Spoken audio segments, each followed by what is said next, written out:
محمدا رسول الله. Assalamualaikum warahmatullahi wabarakatuh. Hari ini kita akan kembali melanjutkan kajian kita pada pembahasan masih di surah Al-Baqarah di ayat 6 sampai dengan ke-7 di bagian terakhir serial ke-5 ya, di pembahasan pendalaman. Di ayat ini makna tafsir secara luasnya sudah kita bahas, kemudian secara bahasanya sudah kita uraikan, dan kita masuk pada bahasan pendalamannya, hal-hal yang menjadikan kita bisa selalu tersambung kepada Allah dan tercegah dari pengaruh setan yang menjadikan hubungan kita terputus dengan Allah, bahkan sampai terjadi pendengaran tak berfungsi untuk mendapatkan hidayah Allah, penglihatan terhalang untuk bisa meraih petunjuk Allah, pun demikian fikiran pun terhambat untuk mencerna segala ayat-ayat yang Allah turunkan untuk membuat kita lebih dekat dengan Allah Subhanahu wa Ta'ala. Dalam rangka itu kita masuki sekarang bagian yang kelima, serial kelima pada pembahasan terkait pendalaman surah kedua ayat 6 sampai dengan 7. Mari kita mulai. Bismillahirrahmanirrahim. Allah berfirman di Quran surah kedua Al-Baqarah ayat 6 sampai dengan 7. Innal ladzina kafaru sawa'un 'alaihim a'anzartahum am lam tunzirhum la yu'minun. Khatamallahu 'ala qulubihim wa 'ala sam'ihim wa 'ala absarihim ghishawah wa lahum 'adzabun 'adzim. Telah kita uraikan bahwa ada golongan manusia yang kedua sebagai antitesis, paradoks dari golongan yang pertama. Saat golongan pertama diidentifikasi oleh Al-Quran, diuraikan begitu dekat dengan Allah Subhanahu wa Ta'ala sehingga hidupnya senantiasa terjaga dalam lindungan Allah dan dijamin mendapatkan kebahagiaan tak terbatas. Antitesis dari golongan ini adalah golongan yang kedua yang dengan sendirinya menutup dirinya dari Allah Subhanahu wa Ta'ala sehingga pancaran-pancaran hidayah yang tadi kita sebutkan, baik peluang datang dari pendengaran, dari penglihatan, ataupun yang dicerna oleh akal sehatnya, tak berfungsi maksimal sehingga keadaannya terputus dari hubungannya kepada Allah Subhanahu wa Ta'ala. Ini adalah ulah setan yang memanfaatkan lingkungan tempat ia tinggal, memengaruhi lingkungan ini, mengondisikan, membuat sebuah cipta kondisi sehingga keadaan hamba menjauh bahkan menutup dirinya dari ketersambungan terhadap Allah Subhanahu wa Ta'ala. Telah kita uraikan bahwa kondisi di lingkungan ini bisa dipengaruhi oleh 3 faktor utama. Baik yang pertama telah kita sampaikan berupa harta ya, dan yang kedua telah kita uraikan juga berupa tahta ya. Keduanya telah kita isyaratkan bahkan dari Al-Quran surah ketiga Ali Imran ayat yang ke-10 itu. Jika di Al-Baqarah ayat ke-6 dibuka dengan redaksi innal ladzina kafaru, pun demikian di Quran surah ketiga Ali Imran ayat ke-10 dibuka dengan redaksi yang serupa namun dengan pemaknaan yang berbeda. Innal ladzina kafaru lan tughni anhum amwaluhum wala auladuhum minallahi syai'a wa ulaika hum waqudun nar. Sungguh orang-orang yang menutup diri mereka itu dari ketersambungan kepada Allah Subhanahu wa Ta'ala akan berpotensi meraih hal yang merugikan, tidak akan bermanfaat segala hal yang telah mereka condong kepadanya, baik berupa amwal, jamak dari kata mal, telah kita uraikan, harta benda yang mereka koleksi, sampai investasi waktunya hanya diarahkan kepada kepentingan dunia saja, cari dunia lagi, lupa dengan akhirat. Dan ini diisyaratkan di Quran surah kedua Al-Baqarah di ayat ke-200 itu. Wa minan nasi may yaqulu rabbana atina fid dunya wa ma lahu fil akhirati min khalaq. Ada di antara manusia yang orientasi hidupnya hanya mencari dunia saja, bahkan doanya pun kepada Allah, mintanya kepada Tuhannya pengen dunia. Akhirat bagaimana nanti? Dia tidak berpikir nanti akan bagaimana. Ya, karena itu wa malahu fil akhirati min khalaq. Dia tidak bisa mendapatkan bagian terbaiknya saat kembali kepada Allah di akhirat nanti. Ini faktor pemicunya bisa harta. Ini yang dimanfaatkan oleh setan, dan saya tegaskan kembali. Mungkin sampai saat ini masih dialami. Ingat, rizki telah Allah tetapkan. Jangan sampai kita dikerjai oleh setan, kemudian diarahkan dengan semangat mencari rizki itu, kita lupa dengan pemilik rizki yang telah menyatakan siap untuk memberikan segala kebutuhan kita, bahkan membuat mudah sepanjang kita mau giat beribadah, baik dalam konteks ritual Sholatkah, baca Qurankah, pun demikian ibadah yang diterjemahkan dalam bentuk ikhtiar, aktivitas sosial kita dalam kehidupan. Ini poinnya. Ini telah kita uraikan. Jadi jangan sampai terjadi sampai saat ini ada orang mencari pekerjaan, demi pekerjaan lupa dengan sholat, lupa dengan ibadah. Itu kita koreksi, termasuk besok Jumat. Pun demikian tahta telah kita juga tuntaskan di pertemuan yang lalu. Kadang-kadang kedudukan dimanfaatkan oleh setan, jabatan dijadikan oleh setan sebagai salah satu media untuk menjadikan manusia lupa dengan hukum-hukum Allah. Bukan sekedar melanggar, karena demi kedudukan, demi jabatan, ya terjadi hal-hal yang tidak diinginkan, persaingan yang tidak sehat, saling menyingkirkan, menyungkurkan. Bukan sekedar itu, yang melupakan nilai-nilai yang telah Allah tetapkan dalam kehidupan bahkan secara universal. Tapi ada diantaranya bahkan lupa dengan Allah sampai memanfaatkan ya dosa-dosa terbesar yang bahkan diingatkan dengan tegas dalam Al-Quran, seperti syirik.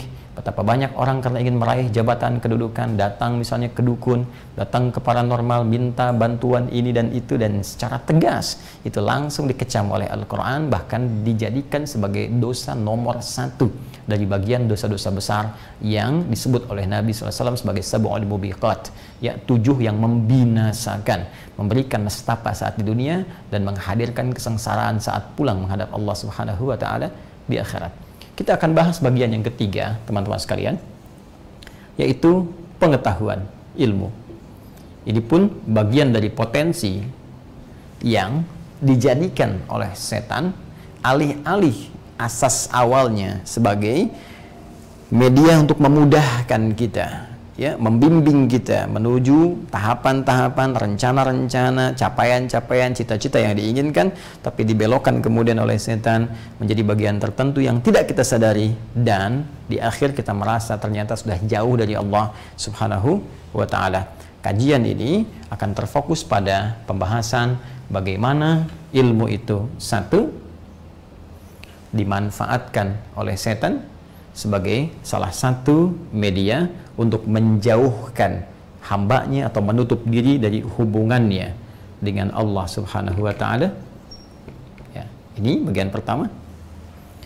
Kemudian yang kedua, kita identifikasi dalam Al-Quran apa saja di antara ciri-ciri yang diberikan oleh Al-Quran bila kita mendapati terlihat seperti punya dasar keilmuan, terlihat seperti kuat, jadi tampilannya tuh kayak punya dalil, punya alasan, punya logika, bahkan gelarnya tinggi, tapi ternyata terindikasi, tercium ya dari aromanya menurut Al-Quran sesungguhnya ini sedang menjauhkan Anda dari Allah Subhanahu wa taala.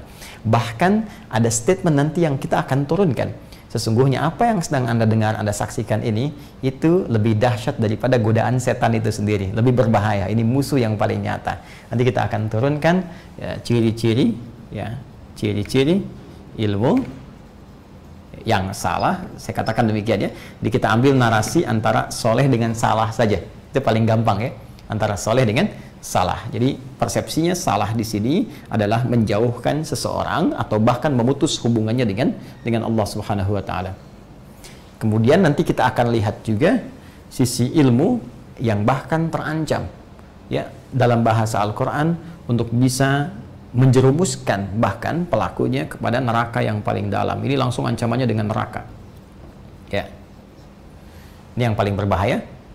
Kemudian yang terakhir ini spesifik terkait dengan pengetahuan-pengetahuan yang khususnya terkait dengan dasar-dasar keagamaan, kamu hanya dibelokkan, ya dibelokkan menjadi tindakan-tindakan bahkan yang tidak dibenarkan oleh agama, sehingga menjadi satu ilmu yang paradoks, ya ilmu yang berlawanan, ya yang seharusnya meraih hasil positif tapi diarahkan kepada hal yang negatif.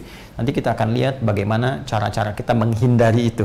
Dan ini nyata sekarang ini, ya sehingga menjadi isu-isu yang kadang didengungkan menjadi bukan sekedar wacana tapi pembahasan, ya baik di audio visual atau audio visual, dan solusinya seperti apa.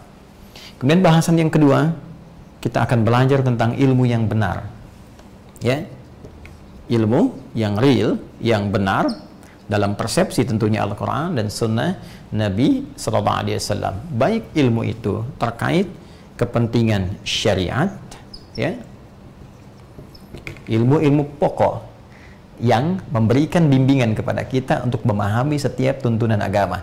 Bagaimana cara sholat yang benar, bagaimana cara bersuci yang benar, baik itu yang standar wudhu ataupun turunan yang lain, ya, hadas-hadas membersihkannya seperti apa dan seterusnya, ya. Kemudian terapannya, ada ilmu tentang zakat, katanya mau zakat, nggak tahu ilmunya, bisa keliru. Ada ilmu tentang infak, ada ilmu tentang haji, ada ilmu tentang puasa. Nah, ini konteksnya syariat. Salah cara belajarnya, berpotensi keliru cara menunaikan ibadahnya. Itu penting. Kemudian nanti ada ilmu-ilmu yang terkait aspek muamalah, ya, sifatnya umum, universal, alawiyah, terkait dengan aktivitas sosial manusia di muka bumi. Ya, ini isyaratnya seperti apa, bagaimana cara menekuninya, dan bagaimana cara menjaga sekalipun fokus kepada syariat ataupun sosial yang sering disebut ilmu umum itu, kan? Semua tetap menjadikan terhubung diri kita dengan Allah Subhanahu wa taala. Sehingga kita bisa dapati misalnya dokter belajar tentang medis tapi rajin juga ibadahnya, rajin tahajudnya, kan? Bahkan kita berharap ada dokter hafal Al-Qur'an, kan? Ada perawat hafal Al-Qur'an, nakes hafal Al-Qur'an, bidan hafal Al-Qur'an. Kemudian juga ada yang di pengusaha hafal Al-Qur'an, arsitek hafal Al-Qur'an. Itu Masya Allah. Ya, bagaimana walaupun passion yang dipilih adalah pengabdian terhadap nilai-nilai universal, tapi bagaimana menjadikan itu sebagai ibadah kepada Allah. Itu poinnya.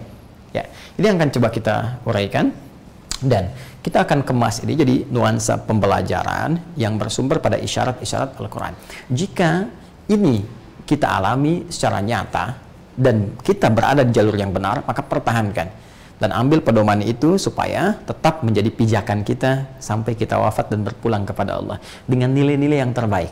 Tidak melunturkan nilai di mana kita berpijak. Dalam konteks di Indonesia, kita cintai bangsa kita, kita dekati kemudian dengan baik, kita makmurkan dengan mulia dan niatkan sebagai ibadah sehingga pulang punya nilai di hadapan Allah. Hanya jika kemudian isyarat-isyarat yang ditampilkan ternyata juga kita alami hanya dalam konteks yang negatifnya. Kata Quran, jangan lakukan ini, ternyata Anda terjebak di situ. Kata Quran, jangan kerjakan ini, ternyata Anda sedang ada di situ. Maka sesungguhnya ini adalah bagian dari hidayah Allah yang dengan sifat rahmannya, sayangnya kepada kita, ingin menyentuh kita untuk kembali. Ayo cepat balik. Tapi di titik itu pun pasti akan ada setan yang memengaruhi, karena itu adalah pertarungan abadi kita sampai kita wafat. Masih ingat ketika Allah Subhanahu wa taala menciptakan Adam sampai diturunkan bertugas di bumi, sampai kemudian setan pun saat itu membuat sebuah proposal menyampaikan kepada Allah dan dia berkomitmen dengan janjinya. Seperti saya sampaikan di Quran surah keempat An-Nisa itu, dari ayat 117, 118, 119, dia sampai berkata kepada Allah, la'anahullah, kata Allah, ini setan dilaknat oleh Allah. Wa qala la'attakhidanna min ibadika nasiban mafruḍa. Dia lantas berkata, aku akan mengambil bagian tertentu yang aku akan kuasai, aku coba pengaruhi supaya menjadikan hamba-hambamu ya Allah terjauh darimu. Bagian tertentu itu yang disebut dengan nafsu, nama lainnya fujur, ya kan? Dan sisi lainnya adalah takwa. Takwa membisikkan pada kebaikan, diisi oleh malaikat, didorong pada yang baik-baik. Sedangkan fujur kadang-kadang dimanfaatkan oleh setan menjadi buah nafsu yang mendorong pada keburukan. Itu yang diisyaratkan di Quran surah ke-12 ayat ke-53. Wa ma ubarri'u nafsi innan nafsa la'ammaratum bisu illa ma rahima rabbi. Ya, baik. Kita tidak bisa menjadikan diri kita suci sepenuhnya. Kenapa? Karena ada potensi nafsu, dan nafsu itu cenderung mengarahkan, ya, membisikkan kepada nilai-nilai keburukan. Siapa yang mendorong bisikan itu? Setan. Yang seharusnya nafsu menjadi katalis sifat-sifat mulia di takwa, ada jujur di takwa, ada bohong di fujur. Bohong diciptakan bukan ingin menjadikan kita pembohong, tapi supaya melatih supaya takwanya, jujurnya itu muncul. Kenapa ada marah? Supaya sabarnya muncul. Sebab nggak mungkin tiba-tiba sabar kalau nggak ada sifat marah. Jadi asalnya katalis. Cuma kalau setan mendorong itu, nggak pernah kita latih takwanya dan didorong oleh setan sifat fujurnya, ini yang menjadikan kehidupan manusia menjadi buruk karena cenderung mengikuti kata nafsunya. Ini poinnya. Nah, karena itu, ketika nanti ada ajaran-ajaran yang disampaikan, pembahasan-pembahasan yang kita uraikan, ternyata Anda sedang terjebak pada nilai yang kurang bagus, maka di situ kita harus kuat bertarung dengan setan. Jangan diikuti. Jangan sampai tiba-tiba, oh nih, Ustadz ini begini, ini begini. Itu artinya sedang dikuasai oleh setan. Dan kita pun akan mencoba sebaik mungkin untuk menyampaikan apa yang kira-kira Quran sampaikan kepada kita sehingga bisa mengambil sikap yang terbaik. Ya, dan insya Allah kita terbuka, kita objektif, jadi jangan takut. Karena ada sebagian teman-teman, ketika kita membahas hal-hal tertentu, bersinggungan dengan apa yang mereka kerjakan tidak nyaman, bukan memilih kembali, tapi bahkan mencoba untuk mengganggu, mencoba untuk membuat macet, baik tayangannya, dibikin jam, dikurangi ini dan itu, bagi kita tidak berpengaruh. Yang penting, apa yang kita sampaikan telah tuntas dan ringan hisab kita di hadapan Allah Subhanahu wa Ta'ala. Ingat, keikhlasan itu penting. Kami pun berdakwah bukan untuk mencari subscriber. Kami berdakwah bukan untuk mencari satu hal tertentu dari dunia. Namun kita mencoba menyampaikan apa yang telah Allah titipkan. Sehingga saat pulang, semua kita punya potensi menjadi baik. Dan tidak ada hamba di muka bumi ini yang tidak punya peluang jadi baik. Tinggal kita memilihnya. Baik, kalau sudah siap, mari kita akan mulai, teman-teman sekalian. Izin ya, kenapa saya sampaikan itu? Karena beberapa edisi yang pernah kita sampaikan, kalau sedikit banyak ada hal-hal yang bersinggungan dengan profesi tertentu, bagian tertentu, itu kami lihat ada kemacetan di tayangan kami. Sampai YouTube-nya minta maaf, datanya terganggu. Dan itu berulang-ulang beberapa kali terjadi. Tapi bagi kami tidak ada masalah. Yang penting, itu bisa diputar kembali, Anda bisa lihat dan saksikan kembali. Dan semoga Allah meridhai. Baik, mari kita mulai ini. Apa dasarnya? Bahwa ilmu itu bisa menjadi bagian yang dimanfaatkan oleh setan untuk menjauhkan manusia, bahkan menutup dirinya dari ketersambungan dengan Allah, sehingga tanpa sadar dia diikuti atau bahkan mengikuti setan. Diikuti atau bahkan mengikuti setan. Kita lihat informasi yang disampaikan oleh Allah, dan ini pasti valid karena Allah yang menciptakan kita, semua informasinya pasti valid. Di dalam Al-Quran surah ke-7, ya, teman-teman yang meminta didetilkan, surah Al-A'raf, surah Al-A'raf, kemudian di ayat 175, ini bisa diteruskan sampai dengan ayat 176 ya. Ya, kita fokus di ayat 175 dulu. Watlu alaihim naba'alladzi atainahu ayatina. Ya, Muhammad SAW, bacakan kepada mereka, kisahkan, sampaikan tentang kisah orang-orang yang kami berikan pengetahuan kepada mereka. Ya, jadi ayat di sini bisa diterjemahkan dengan pengetahuan. Ya, fansalakha minha. Cuma sayang, ya, tiba mereka memalingkan pengetahuan itu, berpaling dari jalan yang benar itu, alih-alih menggunakan pengetahuan itu pada tempat yang benar, pada tempat yang bisa bahkan mendekatkan dirinya kepada Allah Subhanahu wa Ta'ala, tiba kemudian dia bergeser. Ilmunya dipakai pada sesuatu yang bertentangan bahkan dengan hukum-hukum Allah Subhanahu wa Ta'ala. Fa'atba'ahu syaitanu fakana minal ghawin. Maka dimanfaatkanlah keadaan itu oleh setan, diikuti bahkan dikuasai oleh setan, maka jadilah orang ini pemilik pengetahuan tadi menjadi tersesat bahkan dengan ilmunya.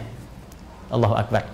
Jadi ada ilmu yang ketika dipelajari, sudah dapat ilmunya, bukan membimbing ia pada sebuah nilai kebenaran yang dibenarkan bahkan secara universal, tapi sayangnya bahkan itu menjadi jalan bagi dia untuk menjauh dari Allah dan bahkan ditunggangi oleh setan sehingga tertutup hubungannya dan terputus korelasinya dengan Allah Subhanahu wa Ta'ala. Ini isyarat yang disampaikan pertama bahwa ada jenis pengetahuan yang potensial sekali, ya, bisa dikuasai, dimanfaatkan oleh setan sehingga bergeser dari tracknya.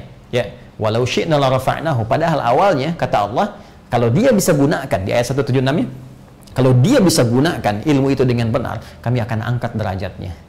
Allahu Akbar. Kami berikan segala nilai tertinggi apresiasi di bumi dan penghargaan terbaik saat di akhirat. Cuma sayang, ya, Allahu Akbar, redaksinya ini sampai beberapa mufassir menyebut bahwa ini ayat paling keras kepada para ulama, juga kepada para pemilik pengetahuan yang Allah titipkan, yang membelokkan nilai-nilai kebaikan dari pengetahuan itu pada nilai-nilai yang salah. Ya, cuman sayang kata Allah, alih-alih dia memilih derajat terbaik, predikat terbaik di akhirat, tapi dia menukar semua itu demi kepentingan dunia yang sementara. Nah, ini dasar pembahasan kita. Sekarang kita ambil contoh ya. Baik. Yuk kita lihat ciri-ciri di antara ilmu-ilmu yang salah itu seperti apa gambarannya sehingga mendapat pengaruh dari setan. Nanti ada yang sifatnya umum, ya teman-teman sekalian, ada yang sifatnya spesifik nanti khusus terkait dengan nilai-nilai keagamaan. Contoh, kita lihat misalnya di antara ilmu-ilmu yang keliru itu, Quran surah kedua. Ya, kita lihat Al-Baqarah. Al-Baqarah. Di ayat 204 sampai dengan kita ambil 206 lah. Ya. Ini sudah terkombinasikan dengan kemampuan retorika yang bagus. Jadi kalau bicara, bahasanya menarik, retorikanya cantik, gitu kan? Cuma arahnya salah. Jadi ilmunya didukung oleh cara bicara yang benar, ya, artinya tertata, cara bicaranya tertata, bagus, menarik, rapi. Cuma yang diajak tuh pada jalan yang salah. Nah, bagaimana Allah berfirman? Wa minan nasi may yu'jibuka qawluhu fil hayatid dunya wa yushhidullaha ala ma fi qalbihi wa huwa aladdul khisam. Allahu akbar. Dan di antara sekian manusia itu Anda akan dapati ada orang yang kalau bicara kata-katanya menarik, retorikanya cantik, seperti kelihatan orang benar, gitu kan? Bahkan ada di antara mereka yang membawa dalil-dalil, ya, ayat-ayat, bisa ayat, kan? Bisa hadis, ya, bahkan ada bersumpah atas nama Allah, wa yashhadullah ala ma fi qalbi, bahkan ada yang bersumpah bahwa nama Allah, gitu kan? Tapi ujungnya wa huwa aladdul khisam, sungguh mereka musuh yang paling berbahaya, sungguh ini penyimpangan yang paling nyata. Prakteknya apa? Banyak.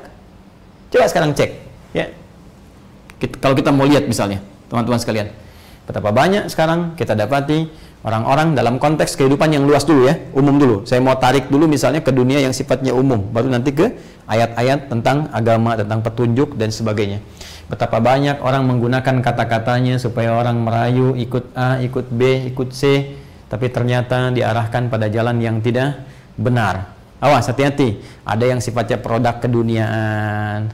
Ayo ikut ini, ayo ikut itu, tapi ternyata tidak seperti yang digambarkan. Hati-hati ya, sales, marketing syariah, gitu kan? Kadang-kadang bawa ayat, kadang bawa hadis, kualitasnya sama atau tidak. Marketing umum yang menawarkan banyak hal, kata-katanya cantik, retorikanya bagus, barangnya benar atau tidak, ya? Dan yang paling bahaya kalau ini sudah masuk ke pemahaman, ya, bawa ayat, potong hadis, potong ayat, dialihkan maknanya sehingga melahirkan pemahaman-pemahaman yang keliru, sampai ada statement yang sangat mengguncang, ya. Pernah dengar dulu ada musim-musim, sampai sekarang mungkin masih ada, ya, aliran yang liberal, gitu kan? Kemudian ada yang aliran pluralisme, gitu kan? Pluralisme itu, ya, ada yang plural, ada yang liberal, ya, termasuk juga bagian yang sekuler, memisahkan agama dengan kepentingan dunia, sampai puncaknya mengatakan semua agama itu sama, menuju pada Tuhan yang sama, cuman caranya beda-beda. Terus diambil ayat, dipotong-potong, ya, ini ayatnya, itu, tapi ayatnya nggak pernah disambungkan, ayatnya nggak pernah disatukan. Ayat A dipakai untuk B, ayat B dipakai untuk C, dan seterusnya. Nah, ini bagian-bagian tertentu yang disinyalir oleh Al-Quran. Ada orang-orang tertentu yang sebetulnya pintar. Jadi kalau Anda lihat, ya, orang-orang yang berkecimpung di bidang seperti ini, boleh jadi gelarnya banyak, mungkin bisa, mohon maaf, ya, bisa magister, bisa doktor, bisa profesor, dan sebagainya. Tapi sepanjang itu menjauhkan Anda dari Allah dan bahkan menjauhkan dari ibadah, ada yang salah di dalamnya. Bersamaan dengan suara azan berkumandang, kita berhenti sejenak. Nanti kita akan sambungkan untuk mengidentifikasi kembali ilmu-ilmu apa saja yang keliru yang mungkin kita harus ketahui sehingga kita tidak terjebak di dalamnya. Baik, mohon izin kita lanjutkan kembali apa yang telah kita uraikan, bahwa ada bagian ketiga selain harta dan juga tahta. Bagian ketiga berupa ilmu pengetahuan yang dimanfaatkan potensial oleh setan untuk menjauhkan pemiliknya dari Allah Subhanahu wa Ta'ala, bahkan berpotensi menutup hubungannya dengan Allah dan melakukan pelanggaran-pelanggaran dari nilai-nilai, norma, dan ketentuan hukum yang telah Allah tetapkan, baik dalam konteks kehidupan universal saat di dunia atau bahkan dalam konteks ketentuan syariat secara spesifik. Dalam hal ini diisyaratkan tadi, telah kita uraikan di Quran surah ke-7 Al-A'raf di ayat 175. Allah memerintahkan kepada Rasulullah SAW untuk mengisahkan, membacakan, memahamkan kepada umat Nabi Muhammad SAW tentang kisah orang-orang yang diberikan oleh Allah anugerah pengetahuan, hanya sayang dia bergeser dari track yang benar, lantas dikuasai oleh setan, diikuti, diarahkan, sehingga dengan itu dia menjadi golongan yang tersesat. Padahal kata Allah ada potensi di ayat 176-nya, kalau dia benar mau ikuti ilmu yang benar itu, maka akan terangkat derajatnya. Dia akan mulia di dunia dan tentunya akan sangat bahagia saat kembali kepada Allah di akhirat. Hanya sayang, ini kuncinya, dia memilih bagian kecil di dunia yang sifatnya sementara saja. Dari sini kita harus mengerti dan mengetahui, mengidentifikasi apa ciri-ciri ilmu yang dimaksudkan, pengetahuan dimaksud, sehingga kita bisa menghindari dan tidak terjebak di dalamnya. Tadi telah kita pelajari bagian pertama, ciri dimaksud di Quran surah kedua Al-Baqarah di ayat yang ke-204 ya sampai dengan 206 itu. Saya bacakan tadi dan memberikan satu sketsa yang umum untuk mempercepat karena tadi kita akan menjelang ke Isya. Allah berfirman di Quran surah kedua, surah Al-Baqarah, ini yang saya tuliskan. Ya, di mushaf standar paling kiri agak sedikit ke atas dari ayat 204 Allah berfirman, "Wa minan nasi may yu'jibuka qawluhu fil hayatid dunya wa yushhidullaha 'ala ma fi qalbihi wa huwa aladul khisam." Dan di antara sebagian manusia, di antara sementara manusia itu ada yang begitu kata-katanya, retorikanya mengagumkan padamu, membuat kita takjub, ya kan? Kata-katanya menarik, retorikanya begitu cantik. Bahkan dalam konteks tertentu dia bahkan menghadirkan sumpahnya, ya karena Allah, ada yang bawa ayat, bawa dalil, ya hanya untuk meyakinkan engkau akan urusan dunia. Jadi ini konteksnya fil hayatid dunya, ya untuk membawa Anda larut dalam kehidupan dunia sampai Anda lupa dengan akhirat, Anda lupa dengan hukum Allah, Anda lupa dengan hukum universal yang telah Allah letakkan di muka bumi. Ternyata Anda melanggar itu tanpa Anda sadari. Wa huwa aladul khisam, kalau ditemukan yang seperti itu, yakini itu yang paling berbahaya. Itu musuh yang paling nyata. Ya, wa idza tawalla sa'a fil ardi liyufsida fiha wa yuhlikal hartha wan nasl. Wallahu la yuhibbul fasad. Di ayat 205-nya, ini kuncinya. Dimanapun dia berpetualang, membawa bakat itu, membawa retorika itu, membawa pengetahuan itu, dia selalu membawa kerusakan, bikin onar. Ya, nah ini kita bisa tarik nih. Ya, di situ yang dicontohkan berupa aset, karena dulu kan nggak ada seperti sekarang, gedung-gedung, gitu kan? Wah, interiornya, eksteriornya, fasilitas-fasilitas umum yang sekarang bisa kita dapati, ya pekerjaan-pekerjaan kekinian, ada yang milenial dan seterusnya. Dulu kan yang ada aset itu tanaman. Ya kan?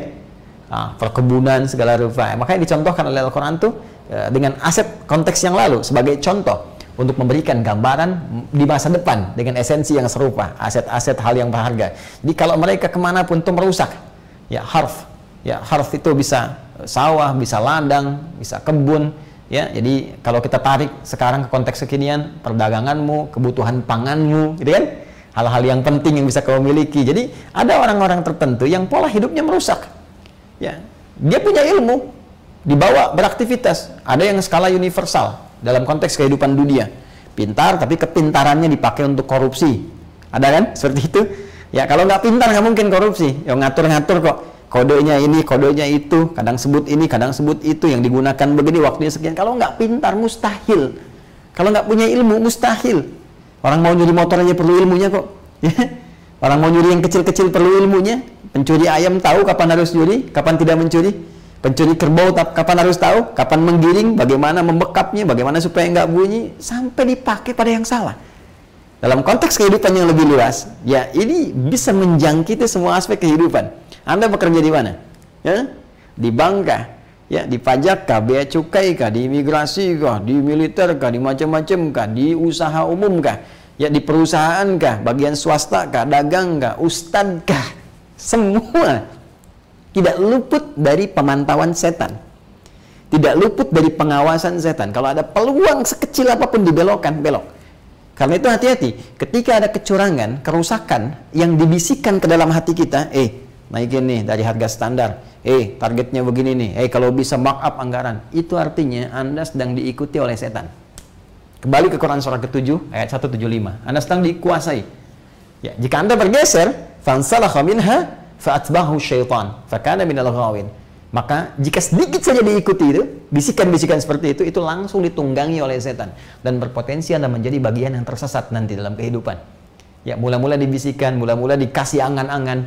Ya, karena di Quran surah keempat itu, kalau kita teruskan An-Nisa, ya, dari ayat 116, 117, 118, 119, ya, wala udhillannahum wala umanniyannahum, dikasih angan-angan tuh, disesatkan, dikasih angan-angan. Nanti kalau kamu dapatkan gini, kalau kamu korupsi, hartanya dapat sekian, bahkan dihitung-hitung tuh, ya. Yang kamu korupsi 500 miliar, kalau di penjara paling sekian tahun, 10 tahun, potong remisi, potong masa tahanan, kamu cuma dapat 4 tahun, investasi buat nyogok, buat ini, ya, cuma habis 100 miliar, kamu masih dapat 400 miliar, sampai ke situnya, Joni. Ini kebayang ya? Jadi kalau sudah begitu tuh, itu paling bahaya, itu hancur kehidupan kalau begitu. Karena semua tata nilai kehidupan itu diukur berdasarkan petunjuk-petunjuk setan. Jadi diatur tuh semua, diarahkan pada yang nggak benar.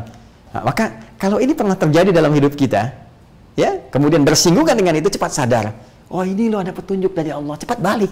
Karena nggak mungkin ini diinfokan dan sampai ke kita. Kenapa harus kita yang dengar, bukan orang lain? Karena pasti itu hidayah dari Allah. Supaya sampai kepada kita menguji, benar nggak nih pendengarannya? Ya, kalau benar, hatinya kemudian merespon, jalan, ditarik untuk balik lagi kepada yang benar. Ya, pandangan juga demikian, pikiran juga demikian. Tapi kalau masih dikuasai oleh setan, nah mulai nggak enak, mulai macam-macam, mulai segala rupa. Nah, itu bisa kemudian kita olah dan kita nilai dari kita sendiri. Ya, termasuk tidak luput dari aspek keagamaan. Tadi yang saya katakan, ada yang orang potong ayat, potong hadis, potong macam-macam, kan? Nah, bawa nilai-nilai keagamaan, tapi ditampilkan dengan cara yang salah. Ya, tadi saya katakan, ya, semua agama benar, agama hanya ada di masjid saja, agama hanya ada di majlis taklim saja, agama nggak ada. Akhirnya karena nggak ada agama di pasar pada menipu. Karena nggak ada agama di mall pada curang. Karena nggak ada agama di kantor banyak korupsi. Karena nggak ada agama di kampus banyak joki. Ya kan? Karena nggak ada agama di media sosial, banyak buzzer. Ya? Jadi hal demikian, agama itu diperlukan dalam setiap titian langkah kehidupan kita. Dari ujung kepala sampai ujung kaki. Bahkan mata berkedip, penting petunjuk agama. Telinga mendengar, penting petunjuk agama. Sampai ke ujung kaki. Dan indahnya kita tinggal di negara kesatuan Republik Indonesia. Yang nilai-nilai agama begitu diapresiasi dan dilindungi oleh negara. Bahkan negara kita di pasal 29 ayat 1, negara berdasar atas ketuhanan yang Maha Esa. Ya, dasarnya, 5 dasar pokok ya dalam kehidupan berbangsa bernegara, Pancasila. 5 dasar itu pertamanya ketuhanan yang Maha Esa. Jaminan kepada penduduknya pasal 29 di ayat 2-nya. Pasal 29 ayat 2-nya, negara menjamin kemerdekaan tiap-tiap penduduk untuk memeluk agamanya masing-masing dan beribadah menurut agama dan kepercayaannya itu. Nah, Islam mengatur konteks kehidupan beragama dalam seluruh lingkup kehidupan yang kita jalani secara komprehensif. Jangankan dalam konteks bekerja, baru bangun tidur sudah ada agama di situ. Mengatur bagaimana cara bangun yang benar, mengatur bagaimana cara duduk yang benar, mengatur bahkan cara masuk toilet yang benar, kaki mana yang dilangkahkan, ketika masuk, mana ketika keluar, doanya apa. Jadi dalam perkara yang kecil saja, agama dibutuhkan, apalagi perkara-perkara yang besar. Nah, inilah keindahan dalam Islam, teman-teman sekalian. Jadi kalau kita benar ngamalkan Quran aja, saya yakin kita jadi ahli Quran dengan cara yang benar aja, apapun profesinya pasti indah. Ya, nggak mungkin ada orang berani korupsi karena di Quran saja, udah jangankan korupsi, melihat yang salah saja nggak boleh. Wa qul lil mu'minina yaghuddu min absarihim, katakan pria-pria beriman hanya boleh lihat yang benar saja, yang tak benar palingkan. Maka nggak mungkin bisa melihat anggaran yang salah, apalagi apalagi menggerakkan tangannya pada maksiat, ya kan? Apalagi melangkahkan kakinya pada hal yang dilarang. La yasriqul mu'min 'indama yasriq fa huwa yasriq fa huwa mu'min. La yasriqul mu'min, kata Nabi, tidak mungkin seorang yang beriman itu bisa mencuri. Ya, 'indama yasriq fa huwa mu'min, ketika dia mau curi itu masih ada iman dalam dirinya. Artinya iman yang benar akan memberikan sinyal pada dirinya untuk menunjukkan pada arah yang baik-baik. Karena itu jangan dengarkan kalau ada orang motong-motong ayat, motong-motong hadis, atau misalnya mengarahkan hadisnya benar, hadisnya sahih, tapi dipalingkan dengan pemahaman yang keliru. Dipalingkan pemahaman yang salah. Yang seperti itu bisa berbahaya. Ya, Quran berkata, Qul huwallahu ahad, katakan hanya Allah yang Esa. Fa'lam annahu la ilaha illallah, maka mesti punya ilmu untuk menetapkan hanya Allah Tuhan yang Esa. Menurut keyakinan kita, umat Islam. Tiba-tiba datang paham bahwa ayat Quran potong hadis mengatakan semua agama sama, menuju pada Tuhan yang sama, cuma caranya beda-beda. Ya, toleransinya kebablasan, padahal kita itu membawa konsep toleransi yang paling tinggi dalam kehidupan. Silahkan cek. Cuma di Islam, nggak boleh ganggu orang beragama, punya keyakinan lain, ya kan? Nggak boleh merusak tempat ibadahnya, hormati orang yang punya keyakinan, lakum dinukum waliyadin, cuma di Islam. Ya, Anda punya keyakinan, silahkan, kami punya keyakinan.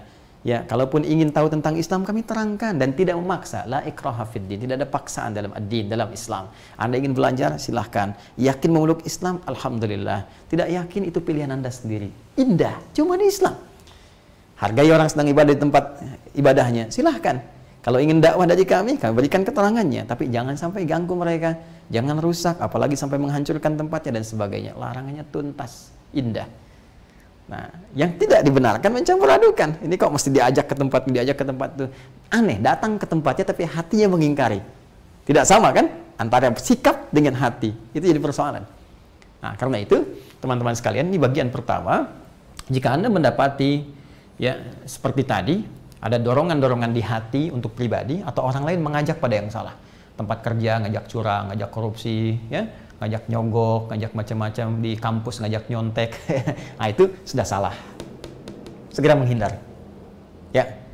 Termasuk kalau Anda dengar ceramah-ceramah misalnya aneh-aneh itu, ya, ngajak yang tidak benar, ngajak sesuatu yang menjauh dari Allah, ya. Termasuk ini musim-musim pilkada nih, ya. Ada yang nyaranin udah ke dukun ini, dukun itu. Ah, itu udah nggak benar tuh. Ya, taruhannya besar. Bahkan ada yang paling berbahaya, ini, yang bahkan oleh Al-Quran diancam dengan neraka. Oh, nerakanya udah jahanam lagi kalau nggak tobat, ya, di paling dalamnya lagi. Apa? Ini orang yang sengaja mempermainkan ayat-ayat Allah, ya, ataupun keterangan-keterangan Rasulullah SAW untuk mencari dunia yang kecil, menurunkan status akhirat yang tinggi, membawa ke dalam kepentingan dunia yang rendah, dan menggunakan ayat-ayat suci untuk itu semua. Itu yang paling berbahaya. Ya, Quran surah keempat An-Nisa ayat 140. Quran surah keempat An-Nisa ayat 140. Nah, ini. Jadi mainan, mengolok-olok Al-Quran, mengolok-olok hadis, mengolok-olok syariat dan sebagainya, atau menggunakan untuk kepentingan-kepentingan dunia semata. Wa qad nazzala 'alaikum fil kitab. Telah tetap ketentuan bagi kalian semua di dalam Al-Kitab, Al-Quran. Ya, kalau disebutkan Al-Kitab itu menunjuk pada susunannya yang rapi. Ya, tak terganggu gugat, sudah spesifik begitu. Bahkan nanti ada kaidah yang sebelum-sebelumnya pun di kitab sebelumnya ada ketentuan yang sama. Ya, kalau sebelum Al-Quran misalnya ada Injil, ada Taurat sebelumnya, ada Zabur dan sebagainya, kan? Nah, maka ini adalah bagian hukum yang berlaku abadi sifatnya, dulu sampai dengan kini dan sampai dengan akan datang. Wa qad nazzala 'alaikum fil kitab, telah tetap ketentuan dalam Al-Quran, bahkan di kitab-kitab sebelumnya, an idza sami'tum ayatillahi yukfaru biha wa yustahza'u biha. Jika Anda mendengar kalimat-kalimat tertentu, retorika tertentu, penyampaian atau bahkan bentuknya ceramah, pidato dan sebagainya, ya, yang mengingkari ayat-ayat Allah. Satu, ingkar terhadap ayat-ayat Allah.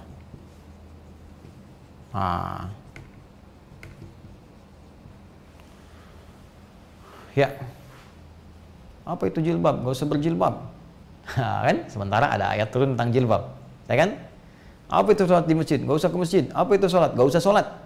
Toh sholat juga belum tentu pintar. Toh sholat juga belum tentu kaya. Sedangkan ada ayat-ayat Allah meminta kita untuk menunaikan sholat. Jadi spesifik langsung ingkar.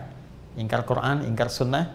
Ya, bahkan ada yang terjadi bahkan sampai melecehkan di belahan dunia tertentu. Ada yang merobek, ada yang meludahi, ada yang melempar. Waliyadzubillah. Dan motifnya banyak. Awas, sikapnya juga bisa berbeda. Awas, jangan sampai mengambil sikap yang serupa.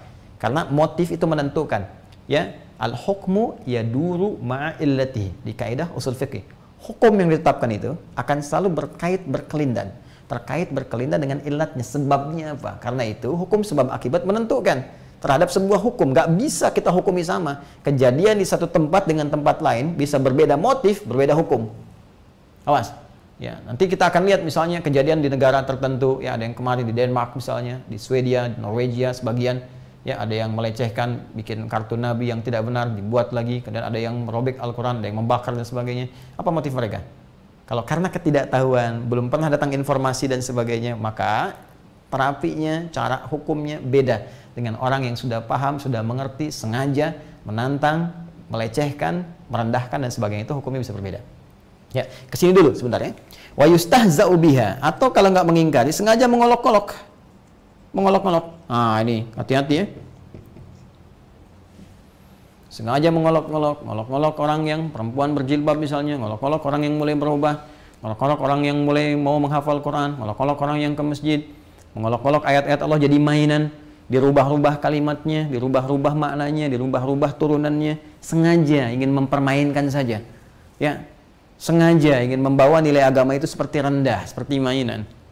Nah, tapi perhatikan, apa yang terjadi dengan ini semua? Respon Al-Quran itu begitu indah.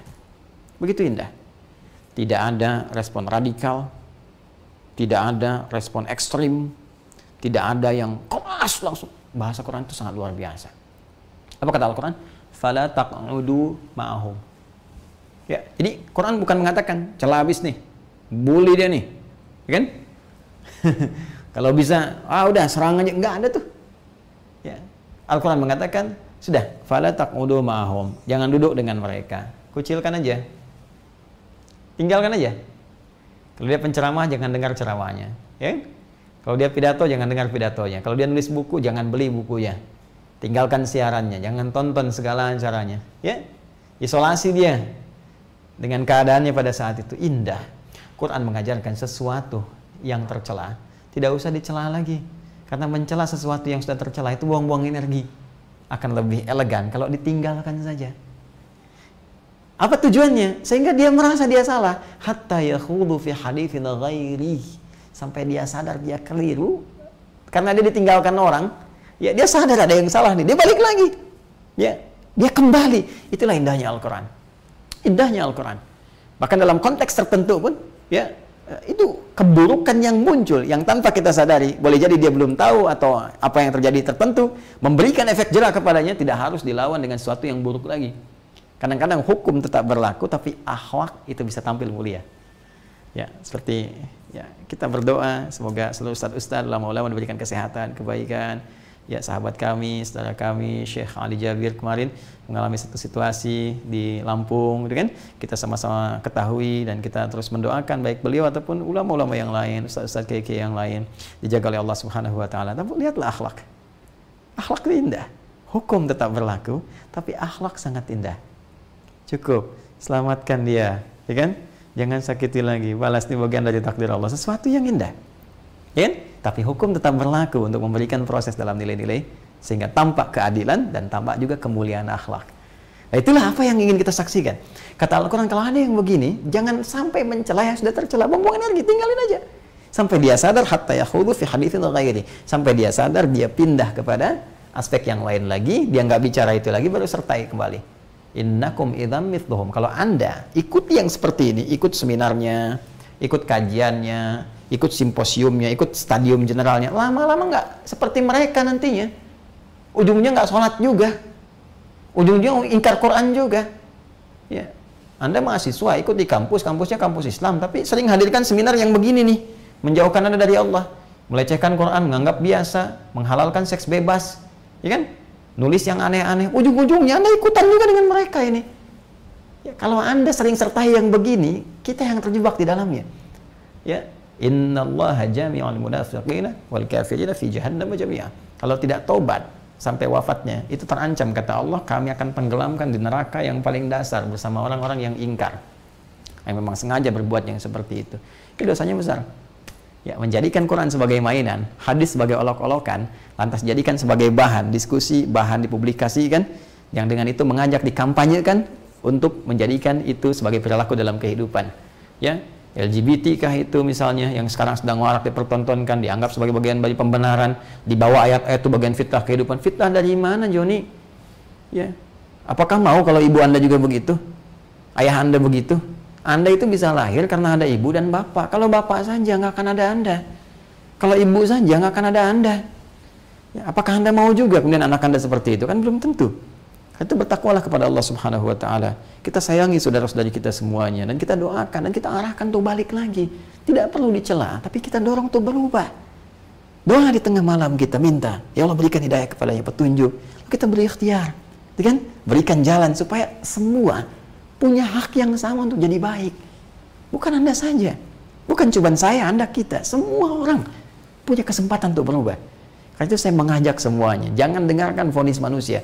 Apakah Anda disebut residivis, Anda disebut pencuri, koruptor, gini? Tidak. Sepanjang masih punya nafas untuk hidup, kita bisa merubah jalan hidup kita ke depan dan memohon petunjuk kepada Allah supaya hidup dalam keadaan baik dan wafat dalam keadaan husnul khatimah.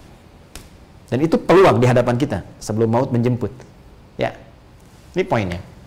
Jadi, ini teman-teman sekalian, dan ada yang paradoks nih. Ini yang paling bahaya. Paradoks ini ya langsung salah, langsung melanggar hukum. Baik sifatnya dosa-dosa besar, ya seperti ilmu dipakai nih, zikir, tapi zikirnya dipakai untuk syirik misalnya. Ya, ngajarin zikir, tapi dengan zikir itu nggak usah sholat lagi. Ini ada nih, ya, Hadratus Syekh Kiai Haji Hashim, ya, Al-Asy'ari, Hashim bin Asy'ari, ya, pendiri Nahdlatul Ulama, 31 Januari 1926. Kita selalu bernilai yang baik, mendoakan, ya, menyayangi, dan membawa nilai-nilai kebaikannya untuk kita sebarkan. Baik, ya.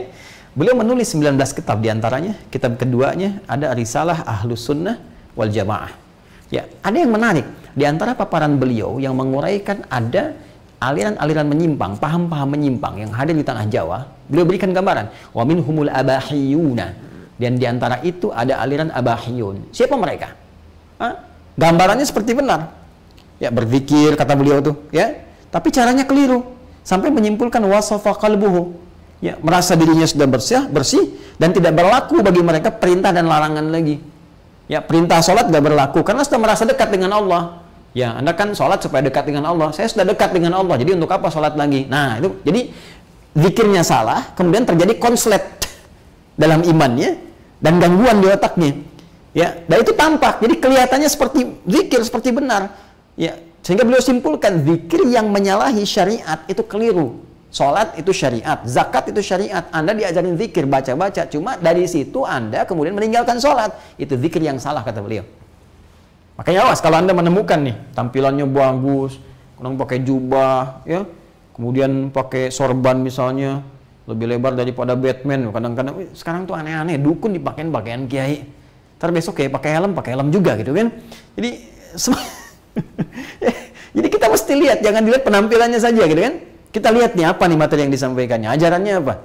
Kalau tiba-tiba Anda datang dikasih bacaan-bacaan tertentu, lalu tiba waktu sholat, masih aja begitu, Anda katakan, Pak Kiai, ini sudah waktu sholat, apa kita nggak sholat dulu? Ada yang masih belajar. Kalau Bapak, Eyang, itu fisiknya di sini, rohnya sedang sholat. Itu tinggalin aja Jono, jauh itu. Yang seperti itu jauh, kata beliau, kata Syekh Hashim bin Asy'ari, itu menyimpang. Ya, itu menyimpang, sesuatu aliran yang menyimpang, sesuatu yang sesat dan menyesatkan. Tinggalkan. Paradoks. Anda dibawa tampilan bagus seperti benar, tapi kemudian dibawa arahan-arahan. Bapak kalau mau menang pilkada nih, lakukan ini Pak, lakukan ini Pak. Nanti Bapak sholat Pak, sholatnya ngadep ke pohon Pak. Orang sholat ngadep kiblat, Anda disuruh ngadep pohon. Dia sholat di kuburan Pak, jangan lupa bawa teh Pak, teh. Nanti bawa ini Pak, ya.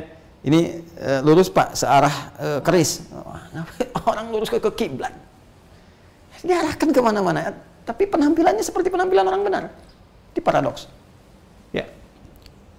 Yang dipakai ayat-ayat, yang dipakai hadis-hadis, hadisnya kadang benar sahih, tapi ditempatkan di tempat yang salah. Itu yang bahaya. Ya, bukan itu peruntukannya. Dan ini juga hati-hati nih. Saya sering lihat broadcast tadi pagi, saya lihat ada orang ngutip surah Al-Ahzab, surah ke-33. Wah, ini corona ada di Al-Quran.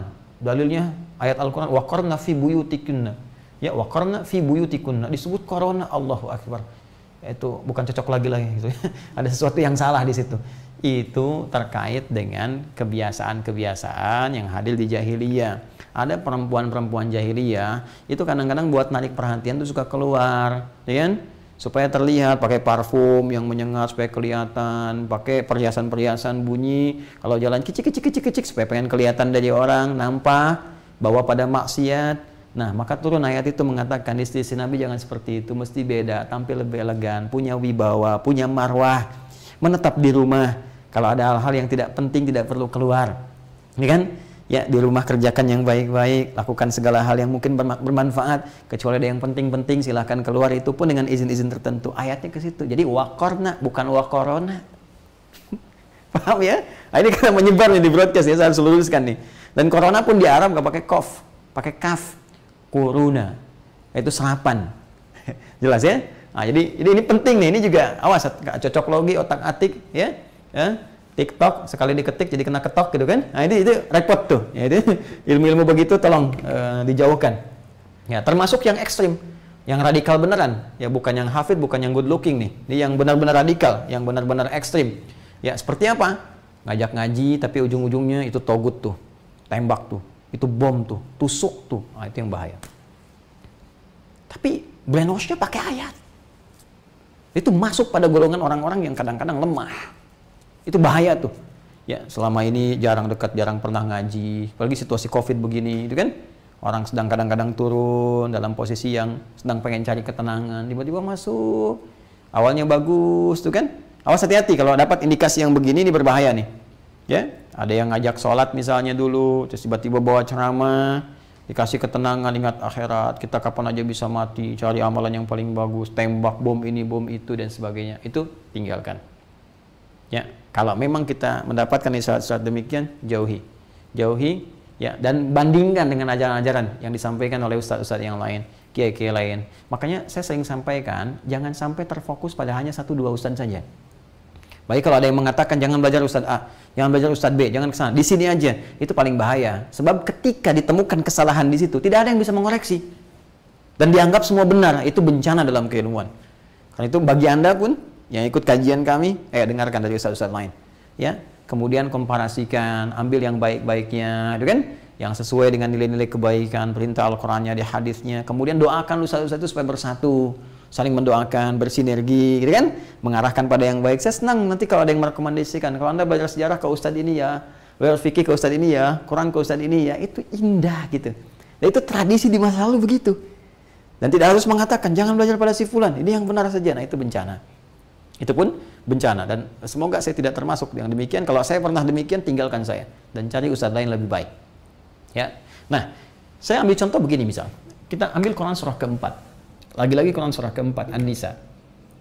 Ya, An-Nisa. An-Nisa. Di ayat 93. Di mushaf standar paling kanan di pertengahan. Contoh begini. Wa may yaqtul mu'minan muta'ammida fajazauhu jahannam khalidan fiha wa ghadiballahu alaihi wa la'anahu wa 'adda lahu 'adzaban 'azima. Allahu akbar. Siapa yang sengaja merencanakan pembunuhan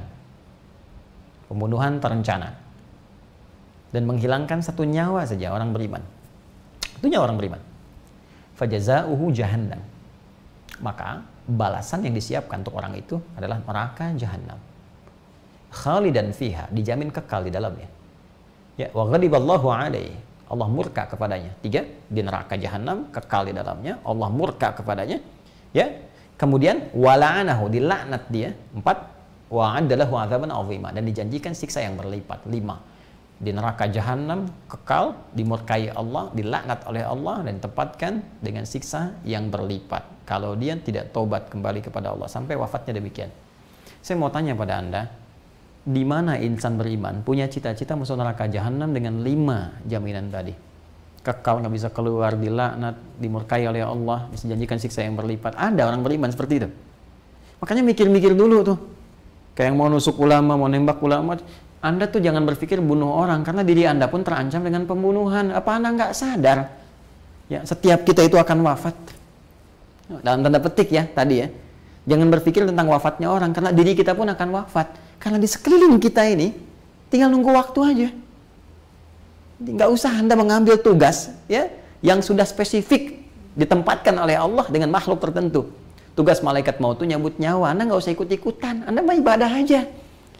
Toh Anda yang berniat untuk cabut nyawa pun dicabut juga nyawanya, dan statusnya akan beda di hadapan Allah. Anda pembunuh, orang lain syahid. Ya kan? Sekarang ada yang coba-coba ngajak Anda dengan ayat bom ini nih. Datang ke pusat keramaian, datang ke pusat kota, ya tiba-tiba meledakkan diri. Coba Anda lihat teman-teman, tempat itu damai, orang beraktivitas, tiba-tiba ada yang wafat. Satu aja orang beriman. Allah nggak pernah katakan yang imannya kuat, lemah, atau biasa. Sepanjang dia beriman, wafat, neraka jahanam Anda. Ya, karena itu sekali lagi jangan main-main. Kalau ada aliran-aliran ngajak seperti itu, udah tinggalkan tuh. Ya, kalau perlu laporkan tuh supaya diketahui. Ya, ini ada yang berbahaya dan sebagainya. Makanya kita coba sesuaikan. Saya dulu sering katakan waktu kejadian di Jalan Tamrin kalau nggak salah itu, ya kan luar meledak itu. Saya ditanya, Ustadz, apakah bom di Jalan Tamrin termasuk jihad fisabilillah? Saya berkali-kali bilang, Jihad fisabilillah itu jihad di jalan Allah, bukan di jalan tamrin. Ya, jadi itu yang coba kita nanti perhatikan.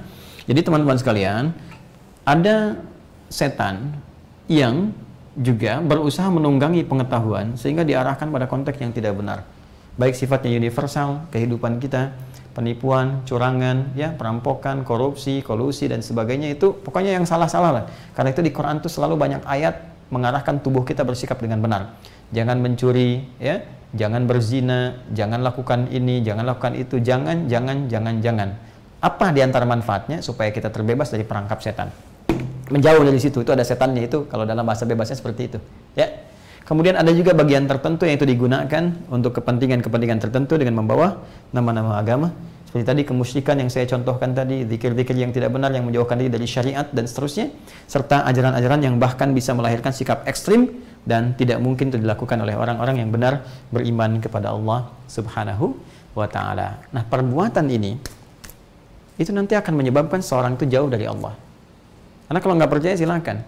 Ya, orang yang sering ke dukun, ke paranormal, ya, itu pasti diajak ke masjid susah. Sholatnya nggak benar, itu pasti itu. Karena tertutup pintu-pintu itu. Nggak percaya silakan. Kebanyakan korupsi, nggak enak ibadah. Kalau nggak percaya silakan dah. Ya, keanehan memang muncul saat korupsi nggak sadar. Begitu diperiksa, pakai jilbab, pakai peci, pakai tasbih. Ya, tapi apakah nyaman dengan itu? Belum tentu.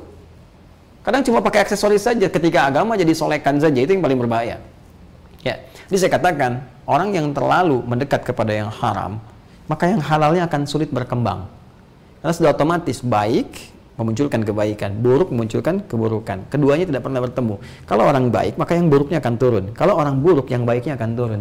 Ya, makanya jarang ada orang korupsi misalnya, hartanya sekian mau nyumbang untuk pesantren, nyumbang untuk perbaikan madrasah, mustahil tuh. Paling-paling keluar kecil karena dia merasa itu yang paling halal. Silahkan cek. Ya, apalagi dibawa untuk ibadah. Kecuali kalau hatinya sudah mati. Mau dipakai itu pun untuk mencitrakan diri saja, ya, supaya kelihatan bagus dan sebagainya, itu yang paling juga mesti kita koreksi. Tapi tetap itu pun sepanjang hidup dia punya hak untuk berubah jadi baik dan punya hak dari kita untuk kita doakan. Gitu. Bukan untuk kita sibuk mencela. Jadi ini kalimat-kalimat ini penting untuk mengingatkan, bukan menunjuk pada satu dua aspek tertentu, karena ketika satu tunjuk orang, empat ke belakang. Pada diri saya, kita semua. Ya, ini poin yang pertama, teman-teman sekalian. Nah sekarang, kalau kita sudah paham perangkatnya, jebakannya, maka harus punya solusi. Kita nggak bisa mengatakan jauhi ini, jangan kerjakan ini, solusinya apa? Hah? Apa ciri yang benarnya? Jadi kan kita nggak bisa katakan, masyarakat jangan kerjakan ini. Terus mereka tanya solusinya apa? Kami butuh ini, kami butuh itu. Nah, pun demikian dengan ilmu pun seperti itu. Ketika Anda mengatakan misalnya, ini jangan lakukan nih, ini setan tunggangi ini. Maka Al-Quran begitu elegan mengatakan, ketika ini setan tunggangi, maka ada jalur lain yang bisa kita manfaatkan, yaitu ilmu yang benar. Ilmu yang hak. Al-haqqu min rabbika fala takunanna minal mumtarin. Semua kebenaran yang mutlak itu datang dari Allah. Dan jangan kamu ragukan. Ketika kebenaran mutlak datang dari Allah, maka Allah memberikan sinyal-sinyal kepada kita. Apa nilai-nilai kebenaran dari yang sifatnya mutlak itu yang bisa membimbing kita pada nilai kebaikan. Nah, ini berlaku untuk semua, termasuk yang tergabung saat ini. Saya tadi melihat ada yang dari Singapura, dari Malaysia, dari UAE, kan? Ada juga yang dari Eropa tergabung. Tidak ada batas. Sepanjang yang memberikan informasi adalah Allah Subhanahu wa ta'ala. Sekarang kita lihat teman-teman. Ya, kita agak cepat. Saya mohon izin, saya hapus jenak ya. Baik, bismillah. Saya terlampau cepat menguraikannya. Mudah-mudahan cukup ya. Bismillah. Baik. Ya. Kita belajar sedikit dulu ya. Ini satu hal yang sangat penting. Ilmu itu adalah bagian perangkat hidup kita yang memang disiapkan langsung oleh Allah Subhanahu wa ta'ala, bukan sekedar menjadikan kehidupan kita di dunia menjadi mudah dan cepat mencapai satu tujuan, tapi juga untuk membuat kualitas ibadah kita kepada Allah menjadi meningkat. Karena itulah bekal pertama yang diberikan kepada Nabi Adam alaihissalam ketika ditugaskan jadi khalifah untuk turun ke bumi memakmurkannya, ya. Maka bekal yang diberikan pertama kali adalah pengetahuan. Bukan harta, bukan tahta, tapi pengetahuan. Quran surah kedua, Al-Baqarah. Al-Baqarah. Ayat 31. Ya, paling kiri agak sedikit ke atas di mushaf standar. Perhatikan baik-baik. Sejak Adam tercipta dan diinformasikan kepada penghuni langit pada saat itu, ya, sekitarannya, bahwa beliau akan ditugaskan di bumi sebagai khalifah, pemakmur bumi. Wa idz qala rabbuka lil malaikati inni ja'ilun fil ardi khalifah. Paling menarik bahwa Adam pun diberikan bekal oleh Allah untuk mendukung misinya di bumi itu. Apa bekalnya? Wa 'allama Adamal asma'a kullaha. Maka Allah mengajarkan kepada Adam, memberikan ilmu. 'Allama itu dasarnya kan dari ilmu. 'Allama yu'allimu ta'liban. Kan? Ya, itu sudah dapat tambahan tasydid, ya, tad'if dari kata alima ya'lamu ditambah 'allama yu'allimu. Jadi kalau alima tahu, ya alim mengetahui, alim maha mengetahui. Ya, 'allama mengajarkan pengetahuan yang diketahui itu. Nah, ya. Wa 'allama Adamal Adama, bukan Adamu. Ingat, karena yang mengajarkan Allah. Nanti dhamirnya, fa'ilnya kembali, huwa kembali kepada Allah. Ya, dan Allah mengajarkan, ya, pengetahuan kepada Adam alaihissalam, ilmu diajarkan kepada Adam seluruhnya. Diajarkan semua nama-nama benda seluruhnya. Ini tafsirannya banyak ini. Ada yang menyebutkan semua benda-benda di semesta disebutkan. Ini secara cepat tentunya karena Adam punya fitrah kenabian. Ada yang menyebutkan semua potensi yang dibawa turun ke bumi untuk mendukung misinya sebagai khalifah di bumi. Ya, apa saja diantaranya? Diantaranya ada bahasa. Bahkan Imam Al-Baghawi dalam tafsirnya Al-Khazin mengatakan ada 700.000 bahasa diberikan kepada Adam. Potensi untuk bertani, berkebun dan sebagainya. Inti cepatnya adalah Adam diberikan berbagai potensi pengetahuan yang mendukung tugasnya untuk memakmurkan bumi. Cara poinnya. Nah, sekarang perhatikan analisisnya. Perhatikan analisisnya. Pertama, jadi ilmu ini yang diberikan kepada Adam memang disiapkan oleh Allah untuk bisa memudahkan kita dan mempercepat tujuan mencapai misi hidup di bumi. Di bumi. Terus kan? Nah, baik sifatnya memakmurkan bumi, ya, makmur, membuat segala hal bermanfaat di bumi. Jadi dimanapun ada beraktivitas, bikin bermanfaat, bikin bagus. Makanya ada Dewan Kemakmuran Masjid. Ya, satu dewan, satu kumpulan yang mendesain aktivitas di masjid sehingga terasa banyak manfaatnya. Ya, dari kata al-umru, bukan rame. Kalau rame di pasar rame, di stadion rame, gitu kan? Tapi sesuatu yang bermanfaat. Jadi dimanapun Anda tinggal di bumi, berikan manfaat yang baik. Kalau bicara yang bermanfaat, kalau jadi pejabat yang bermanfaat, jadi birokrat yang bermanfaat, ya, pengajar yang bermanfaat. Kalau Anda jadi rakyat pun bicara yang benar, yang bermanfaat, nulis yang bermanfaat. Kalau tak mampu, diam. Man kana yu'minu billahi wal yawmil akhir falyaqul khairan aw liyasmut. Siapa yang beriman pada Allah dan hari akhir, yakin akan dihisab, untuk bicara saja, katakan yang bermanfaat, yang baik. Tak mampu, diam. Ya. Dalam konteks memakmurkan bumi ini, ataupun mencari bekal ibadah. Karena ibadah pun dasarnya ilmu. Gak mungkin ibadah tanpa ilmu. Untuk tauhid saja, itu langsung Allah tegas mengatakan mesti punya ilmu. Quran surah ke-47. Ya, Quran surah ke-47. Muhammad SAW di ayat ke-19. Allah mengatakan fa'lam.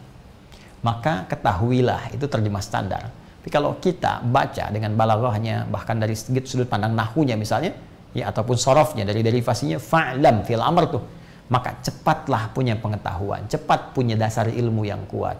Ya, annahu, untuk menetapkan la ilaha illallah, bahwa tiada Tuhan yang layak disembah dan dipertuhankan kecuali hanya Allah. Mesti punya ilmu. Sebab kalau punya ilmu nanti mengakar keyakinan itu dalam jiwa. Terikat, sesuatu yang terikat disebut dengan akidah. Akarnya kata akad, akada yaqadu. Ya, sifatnya disebut akidah. Ya, makanya pernikahan itu saat menikah, kenapa disebut akad nikah? Karena diharapkan janji itu terikat dalam jiwa sehingga terbawa. Ingat kita akan yang diucapkan itu. Ingat akan menyayangi pasangan, ingat memperlakukan dengan baik, ingat apa yang diucapkan, ingat beban yang akan ditanya, ingat amanah yang akan dipertanggungjawabkan di hadapan Allah. Terikat. Nah, hubungan kita dengan Allah, ya, ketika kita meyakinkan Allah itu, meyakini Allah itu Tuhan yang benar, layak untuk disembah, kita belajar ilmu sampai benar-benar yakin, tambatkan dalam jiwa, maka keyakinan itu disebut sifatnya dengan akidah namanya. Akidah. Kuat, tanamkan. Untuk mendapatkan kekuatan itu, akidah terjalin dalam diri kita, sanubari kita, maka nggak ada lain kecuali dengan ilmu. Ya, kalau ditanya, kita bisa jawab, kenapa Anda pilih Tuhannya Allah? Kita jawab begini, begini, begini, begini, begini. Kenapa pilih Islam bukan yang lain? Begini, begini, begini, begini, begini. Kita punya argumentasi. Jangan dikasih mie instan, pindah. Ya kan? Imanmu sebatas mie instan. Imanmu terbungkus dalam sarung. Sarungnya dibawa, hilang imannya. Nah, ini iman itu harus tampil dengan elegan, bungkus dengan pengetahuan. Sehingga dia memancarkan cahaya yang indah, yang membimbing kita pada nilai-nilai kebenaran. Nah, itu dasar ibadah. Karena itu Al-Imam Asy-Syafi'i punya kalimat yang sangat bagus. Ya, beliau mengatakan, "Man arada dunya fa'alaihi bil ilmi." Siapa yang pengen memakmurkan, dapat dunia, kenikmatan dunia, maka dia mesti punya ilmu. Benar kan? Ya. S1, ya, beda jangkauannya dengan S2. Beda jangkauannya dengan S3. Semakin tinggi, maka semakin luas dia dapatkan, semakin banyak bisa dia raih. Pun demikian, ya, di militer juga kepangkatan akan sangat menentukan. Ya, mohon maaf sebesar-besarnya, di perusahaan juga sama. Ya, level karyawan beda dengan manajer, beda dengan direktur. Ya, ada nanti lagi yang lainnya sisi lain, ada komisaris, ada macam-macam lagi. Semua aspek. Jadi, kalau kita memang ingin meraih bagian dari dunia, maka ilmu, maka belajar yang pintar. Ya, belajar. Nanti kita akan lihat seperti apa cara belajarnya. Ini ada turunan-turunannya dan diatur oleh Quran itu sangat luar biasa. Semua aspeknya. Ya. Pun demikian dengan ibadah. Wa man arada al-akhirah fa'alaihi bil ilmi. Ya, fa'alaihi bil ilmi. Siapa yang pengen akhirat, maka harus punya ilmunya. Nggak mungkin kita ngejar surga kalau nggak punya ilmunya, bisa terpeleset nanti. Ya. Bagaimana ngejar akhirat dengan ilmu apa nih? Apa Anda mau kejar dengan puasa, atau mau kejar dengan sholat, kejar dengan infak, seperti apa ilmunya, eksekusinya bagaimana, tetap menggunakan ilmu. Wa man aradahuma fa'alaihi bil ilmi. Siapa yang menginginkan keduanya, makmur dunia dan bahagia akhirat, ya ibadahnya bagus, dunianya hebat, maka tetap itu pun butuh ilmu. Jadi dasar ilmu pada asalnya diberikan oleh Allah Subhanahu wa taala untuk mendukung segala kemudahan dan percepatan misi kita di dunia dan pencarian bekal kita di dunia untuk menuju akhirat yang terbaik. Jadi sebetulnya ilmu itu kunci dunia akhirat. Diberikan oleh Allah itu positif. Nah, jadi kalau dimanfaatkan setan pada arah yang negatif, itu patut waspada kita. Karena itu kita jaga. Nah, jaganya seperti apa? Ya, nanti di ayat 31 saat masuk Al-Baqarah ayat 31, sekarang masih 6 sampai 7 ya. Udah setahun tuh, masih sampai 7 ayat. Sabar nggak apa-apa ya. Mudah-mudahan mungkin 3 tahun lagi sampai ayat 31. Tapi bocorannya begini, ya. Yuk, kita lihat gini ya. Nanti ini ingin menegaskan sebelum sampai ke sini, Lihat sini baik-baik. Mohon izin ya. Adam tadi bekal pertamanya sebelum bertegas di bumi diberikan apa? Pengetahuan kan? Baik. Yuk, sekali lagi. Adam itu nabi bukan? Nabi ya. Nah, Adam itu nabi. Ya, dari mana dalilnya? Pakai dalil. Ya, dipilih oleh Allah untuk membawa misinya secara pribadi. Ya, lingkungan terdekatnya saja, tidak di-share ke lingkungan yang lebih luas. Ya, kalau lingkungan lebih luas disebut dengan rasul. Ya, kalau dia punya umat, ya, dia ada masyarakat, diberikan tugas berdakwah, itu namanya rasul, bawa risalah, pesan untuk disampaikan. Tapi kalau hanya untuk pribadinya dan keluarga terdekatnya, itu disebut dengan apa? Nabi. Ya, Adam nabi bukan rasul. Karena zaman Nabi Adam umatnya mana? Yang ada kan cuma istrinya, ya, dan anaknya gitu ya. Karena beliau disebut dengan nabi. Adapun nabi dan rasul itu redaksinya, diksinya ketika disampaikan oleh Al-Qur'an itu terpilih. Bahasa terpilih, bahasa Arab itu istafa kalau dari Allah. Ya, orangnya disebut Mustafa. Makanya Rasulullah disebut Al-Mustafa. Jelas ya? Hanna, Habibatul Mustafa. Hanna ya yang sangat mencintai Rasulullah SAW. Ya, Amelia Habibatul Mustafa. Misalnya kan, harapanku putriku menjadi pecinta Rasulullah SAW. Misal, ya. Nah, ini Adam disebut oleh Allah termasuk dipilih istafa. Dalilnya Quran surah ketiga. Ali Imran. Di ayat yang ke-33. Ya. Paling kiri, agak ke tengah sedikit. Innallaha astafa Adama wa Nuha wa ala Ibrahim wa ala Imran 'alal alamin. Sungguh Allah telah memilih Adam alaihi salam, istafa. Kemudian Nuh alaihissalam, Adam nabi, Nuh rasul. Tapi personalnya baik. Baru ketika itu wa ala Ibrahim, satu keluarga Ibrahim yang baik. Jadi kalau Anda ingin lihat prototipe Adam secara pribadi bagus, silahkan.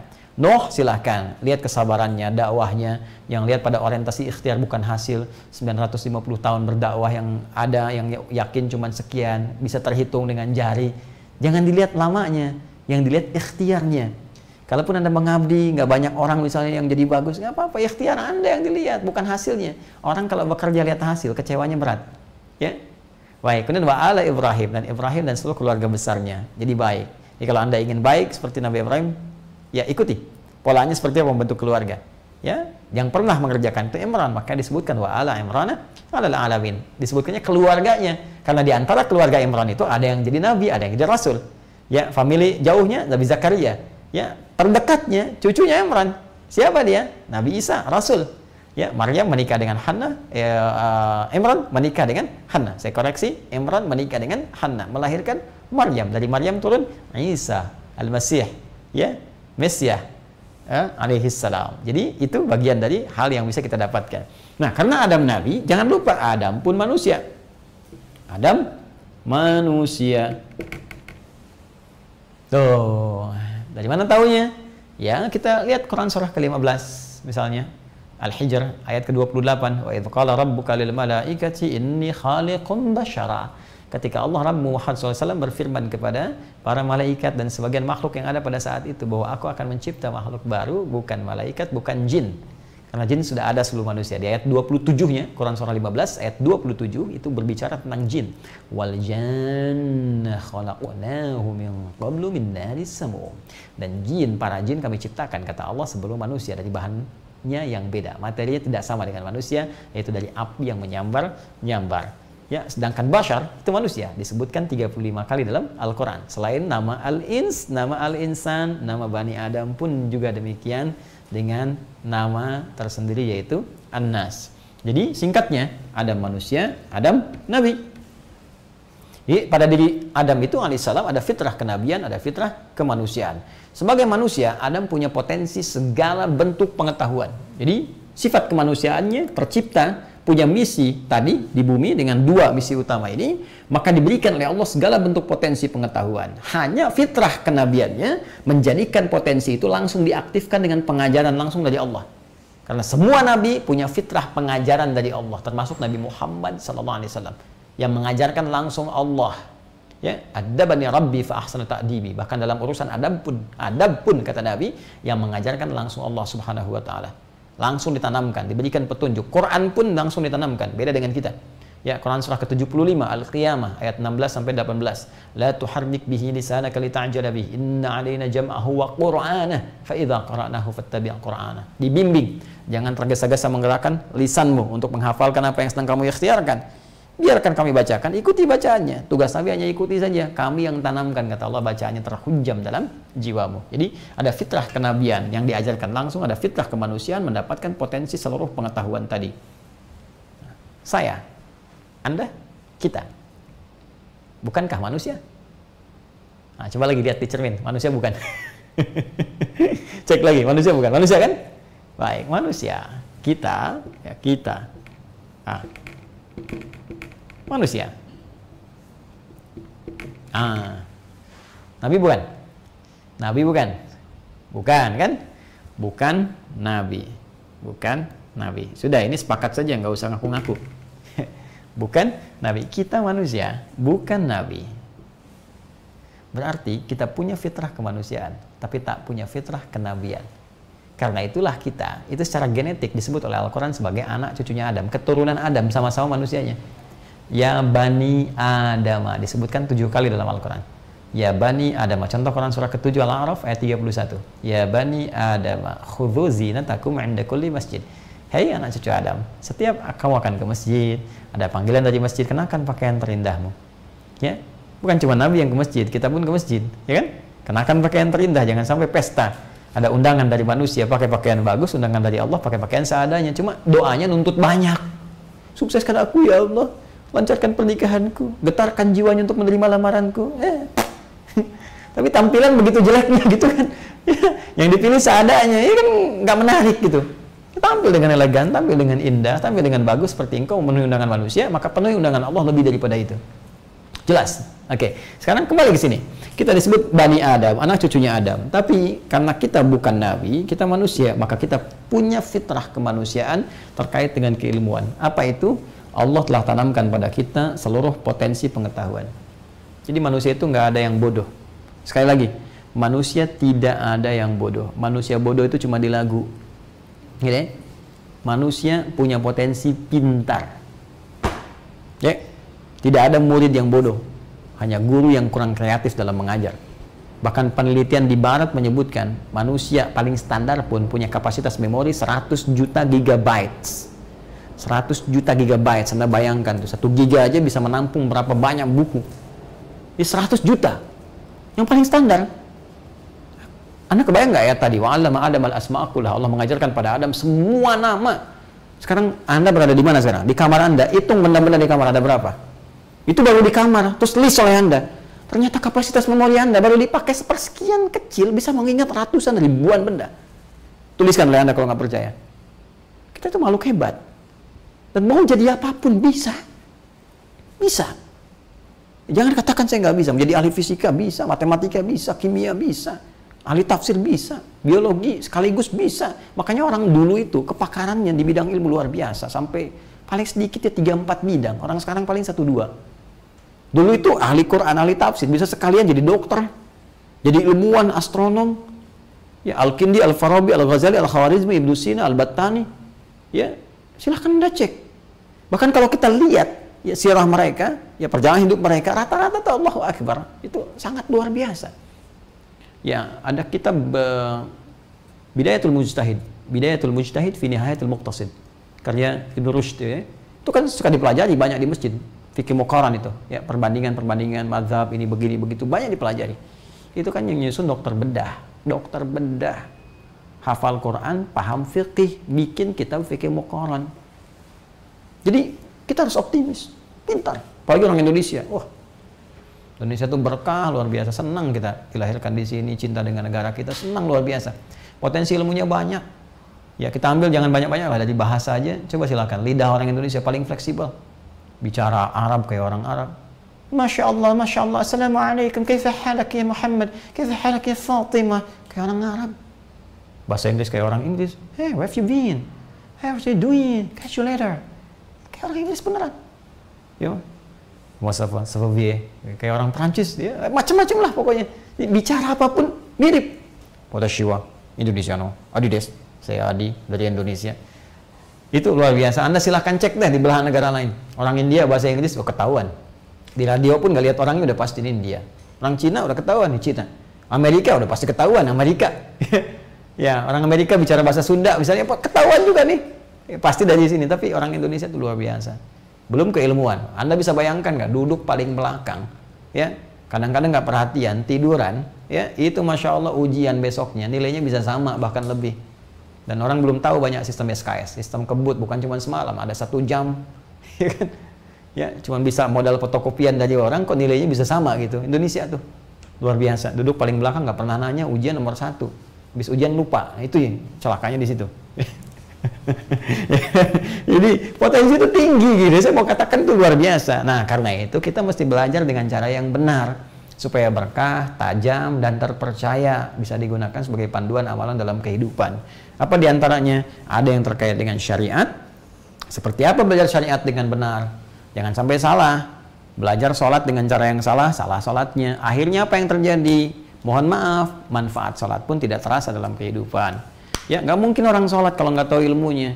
Ya, tidak cukup dengan subuh 2 rakaat, zuhur 4, asar 4, maghrib 3, isya 4, 24, 4, 3, 4. Tapi mesti tahu bagaimana cara menunaikan yang benar ini.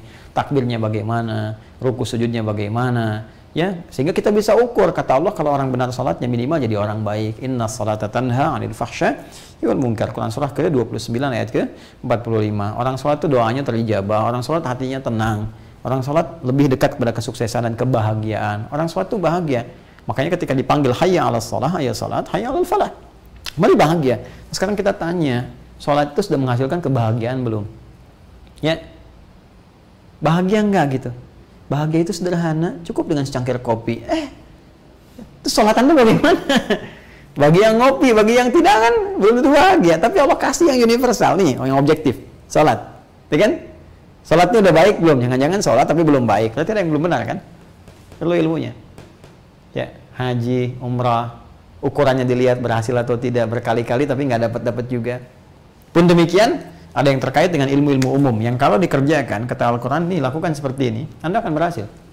Makanya banyak para cendekiawan kita di masa lalu, ahli-ahli hebat termasuk dalam bidang matematika lah, astrofisika kah, bahkan fisika sendiri, astronominya dan sebagainya, itu rata-rata mereka ahli Quran. Hafid, good looking, ya, terus ilmunya bagus, good attitude, juga perilakunya mulia, dikenang sampai dengan kini, jadi rujukan bukan cuma di timur, bahkan di barat, jadi referensi sampai ke kekinian tuh sangat luar biasa. Dan bagaimana mereka menerjemahkan itu dalam kehidupan? Karena yang dipakai prinsip Quran. Ya, saya nggak usah jauh-jauh lah, Quran saya katakan diturunkan di era Nabi itu kan jahiliyah tempatnya. Jauh dari peradaban, jauh dari pengetahuan, jauh dari tindakan mulia. Turunkan Quran, bukan mukjizat Nabi Isa, tongkatnya Nabi Musa, tidak, hanya Al-Quran. Tapi bisa merubah segalanya. Dan kemunduran dirasakan oleh umat Islam dalam berbagai aspek karena meninggalkan ajaran-ajaran Quran. Kata Quran jujur, bohong. Kata Quran bersatu, malah berselisih, terpecah belah. Kata Quran kerjakan A, malah nyimpang ke B. Bagaimana bisa benar kalau menjauh dari itu semua? Nah, sekarang pertanyaannya, bagaimana kita mempelajari ilmu syariat dengan benar, kemudian juga sosial dengan baik, sehingga kita bisa menutup pintu-pintu setan. Contoh saat sholat, bagaimana cara sholat yang benar, sehingga pintu setan itu tertutup. Karena kalau lagi begini nih, mau sholat, masih berniat, itu kita bisa fokus. Tapi kata Nabi ketika mulai takbir, idza kabbara, bima makna ketika mulai takbir, fayaqulu syaitanu, maka syaitan berkata memberikan bisikan kepadanya, udhkur kada, kamu ingat ini ya, ingat itu. Karena itu jangan kaget ketika Anda takbir, Anda bisa mengingat apa yang tidak ingin Anda ingat. Ya. Kunci mobil di manakah, WA belum terbalas ya, SMS belum bisa direspon dan sebagainya, itu muncul semua. Ya, hatta la yash'urul musalli kam raka'atan yusalli, sampai bisa terjadi orang sholat tak sadar berapa rakaat sedang menunaikan sholatnya. Kalau kita paham ilmunya, kita bisa tutup itu. Dan kita bisa menikmati sholat yang kita lakukan. Sehingga indah, terasa di hati, ada sentuhan dalam jiwa, dan bisa berdampak pada perilaku yang nyaman dipraktekkan dalam kehidupan. Nah ini, insya Allah materinya akan kita bahas di pertemuan berikutnya. Ya, kita bahas pekan depan, supaya pelan-pelan kita lebih terukur. Karena di sini yang bergabung juga banyak ya. Saya lihat ada yang dari Rusia, dari Inggris, dari Thailand. Selamat bergabung. Ya, it's honor for me to be here in front of you all today to share, gitu kan. Ini saya sangat merasa terhormat, senang berada di depan Anda semua untuk men-share beberapa hal yang bisa kita bagi bersama. Ya. Jadi ini yang bisa kita lakukan, kita bahas. Insya Allah kita bertemu lagi pekan depan, teman-teman. Untuk melihat bagaimana petunjuk dalam Al-Quran menuntut ilmu dengan benar dari aspek syariat dan aspek-aspek umum sehingga bisa melahirkan manusia berkualitas seperti di masa lalu. Sekarang kita bawa kurikulumnya ke masa depan, kini ya, untuk kehidupan kita kini yang lebih baik. Jadi arahnya kemana itu kita bisa petakan, dan itu menjadi bagian terakhir dalam pembahasan di ayat ke-6 sampai 7, dan pertemuan berikutnya kita akan masuk ayat ke-8 sampai dengan 20, itu golongan ketiga. Jadi kalau Anda masuk ke tol nanti golongan ketiga. Nah, itu ada begitu tuh ya. Jadi Anda bisa ingat tafsir tuh. Sekarang udah nggak ada ya. Ya, karena ditempel ya, langsung keluar golongan 1, golongan 2 gitu. Jadi kalau Anda menghafal Quran, tahu tafsirnya nanti bisa ingat tuh sampai ke situ untuk dibiasakan. Baik teman-teman, saya kira itu yang kita bahas. Semoga Allah sehatkan, semoga Allah muliakan, semoga Allah berikan jalan-jalan kebaikan untuk kita semua, dan semoga Allah mudahkan segala riset yang kita lakukan dan bermanfaat untuk kita semua dan mendapatkan ridha Allah Subhanahu wa taala.